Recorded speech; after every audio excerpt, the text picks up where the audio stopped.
Create Your Communication Connection. So Tim has been invited by All-State Toastmasters to give a speech that encourages the All-State employees to join the All-State Toastmasters. Today you're going to hear the introduction to that speech.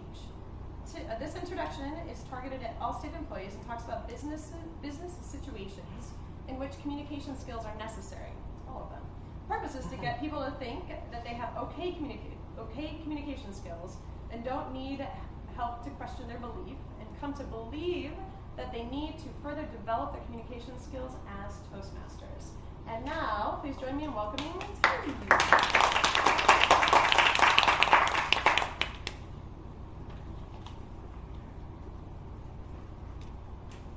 When you saw the title of this program, Create Your Communication Connection, you probably thought, Tim, I don't need a communication connection. I'm doing fine.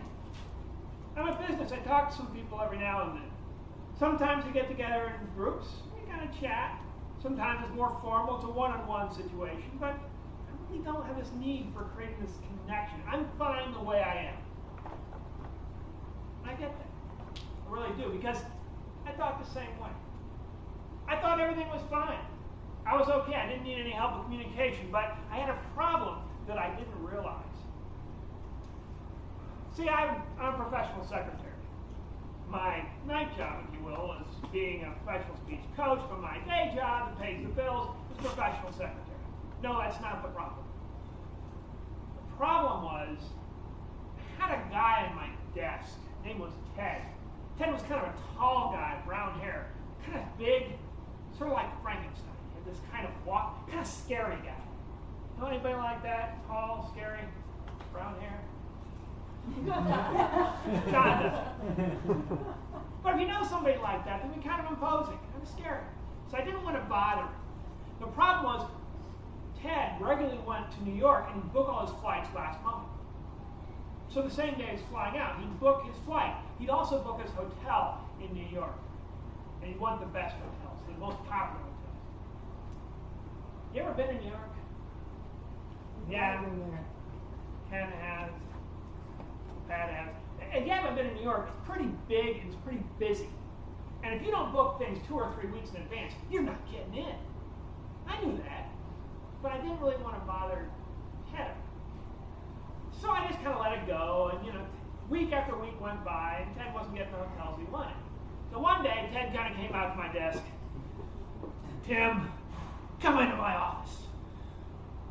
Whoa, I think I know what this is going to be about. Got up, went to the office, and settled behind in the big chair and said, Tim, why aren't you booking my hotels? And I thought about all the things I could say, explain a little bit about what the problem was, what the situation was. But I looked at Ted, and he was not happy. So I decided instead to say, yeah, Ted, I know. I'll do everything I can. I'll make sure that your hotels get in the next time. And as I walked out of that particular meeting, I was thinking, there's no way in the world I'm going to be able to book those things. Some more weeks went by. Ted wasn't getting the hotels he wanted. And then the phone rang. Now, my phone is a headset phone, so I just put on the headset. It was Julianne. Julianne's the supervisor of all the divisions of the division I was in, and all the admins in that division, all the secretaries in the division. Julianne said, Tim, why aren't you booking Ted's hotels? I said, Julianne, it's not that I don't want to book them, it's just that, Ted's kind of big and scary. I said, Tim, it's not an excuse. There's a Toastmasters meeting starting up. Help you become a better communicator. I think you need to go to that meeting, figure out what's going on, and fix it. I went to Toastmasters. And I was really motivated to get better, become a better communicator. And very quickly I learned what the problem was, what I really should have done, how I should handle these things in the future. We'll talk more about that later in the program. So I realized what it was, finally had that talk with Ted I really needed to have, got things straightened out. He started getting the hotels he wanted because he'd give me enough time in advance to be able to book the hotels he wanted. Over time, we came to see how Toastmasters could help other people develop and build their skills, really grow out and expand themselves. So it became kind of a Toastmasters encourager, and most recently became a professional speech coach, helping anybody get from wherever they are to where they want to be. You see, the problem is by the time you realize that you need communication skills help, maybe too late. In this difficult time, this difficult economy, with people just struggling from job day to day and wondering if they're going to have a job tomorrow, it's really important that everything you do be absolutely top-notch. The problem is most people figure everything's probably pretty good. By the time they figure things aren't pretty good, they've got real problems. Sometimes they don't have a job.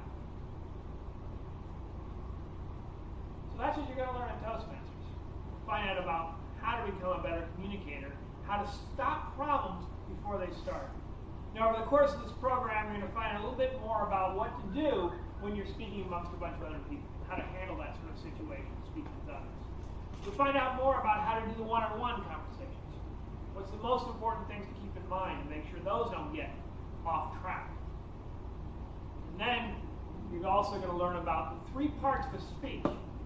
2 parts you're probably most familiar with. The 3rd part, which is the most important, the one that Toastmasters will give you the greatest help with.